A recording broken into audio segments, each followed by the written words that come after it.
All right, we're looking at Prep Test 66, logic game number 2. And in this game, we have 7 stores, 7 businesses that we are going to arrange in a shopping center and basically into spaces labeled 1 through 7. So this is a very straightforward sequencing game. Our variables are the names of the businesses or the types of businesses. The only oddball detail here is that there are 2 restaurants, but they're each individual businesses and they're basically interchangeable. So we just have 2 R's in this game. And then we can basically set up a straightforward sequencing setup here with 7 numbered spaces. So let's go ahead and work through our rules one at a time. First rule says that P must be at one end and R at the other. And it says one of the restaurants, which basically means that these R's are interchangeable. We don't have to keep them separate from one another. So P is at one end and R is at the other.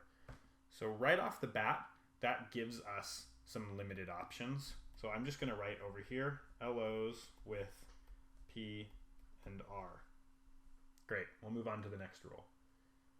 2 restaurants must be separated by at least 2 other businesses. So what that means is that we'll never see 2 restaurants next to each other, and we'll never see restaurants with only 1 other business between them, but anything else goes. Pharmacy must be next to either the optometrist or the veterinarian.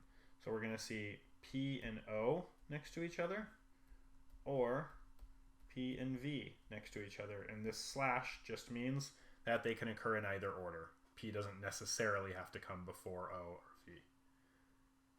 And lastly, the toy store cannot be next to the veterinarian. So never TV. We're not going to see that.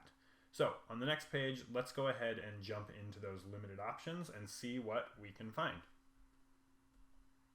So here's our rules and inferences again as we wrote them out on the previous page. And here are our 2 different options. In the first one, we're going to place the pharmacy on one side and the restaurant in 7, or we can have the restaurant in 1 and the pharmacy in 7. So how can we combine these options with the other rules that we have built out? So we know that we can't have a restaurant here or here. It also says they have to be separated by 2 businesses, so we can't have restaurants in either of those spaces. We know that we have to have an O or a V next to our P. So this is O or V, and this is O or V. We can't have T and V next to each other, but we don't know where either one is yet, so there's not a heck of a lot we can do with that. Right? So at this point in time, we're pretty much to the end of our options. We've set this game up and we're ready to dive into the questions.